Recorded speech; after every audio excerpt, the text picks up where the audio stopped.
네, 롯데그룹을 겨눴던 검찰의 수사, 지난 6월에 대대적으로 시작됐습니다.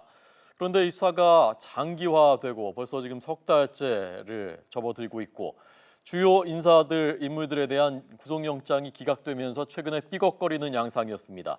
다시 속도를 내서 핵심부로 향해 가고 있었는데 이인원 부회장의 극단적인 선택으로 다시 급제동할 수밖에 없게 됐습니다. 김승환 기자 리포트입니다. 검찰은 지난 6월 압수수색에 200명이 넘는 인력을 투입하면서 롯데그룹 수사 시작에 신호탄을 쏘아 올렸습니다. 실무자부터 줄줄이 소환 조사를 받으면서 롯데그룹 경영 비리도 조금씩 드러났습니다. 검찰은 이후 그룹 재무관리를 맡았던 최정병 롯데카드 사장 등 고위층 인사를 소환하면서 수사에 속도를 냈습니다. 이런 가운데 신격호 총괄회장 장녀인 신영자 롯데장학재단 이사장은 정은호 네이처리퍼블릭 대표 등에게서 입점 로비 명목으로 70억 원을 받은 혐의로 구속되기도 했습니다. 검찰 수사가 신동빈 회장을 비롯한 오너 일가로 좁혀오자 일본에 머물던 신 회장도 귀국하며 수사에 대비했습니다. 검찰 수사에 어떻게 대비하고 오셨습니까?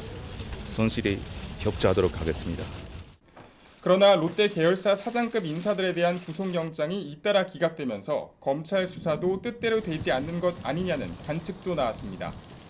검찰은 이후 소진세 롯데정책본부 대외협력단장 등 신 회장 측근들을 잇따라 소환하며 수사 의지를 재확인했습니다.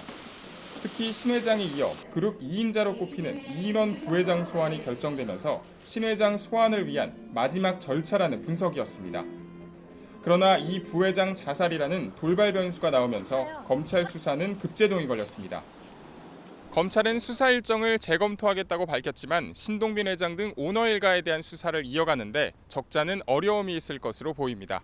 YTN 김승환입니다.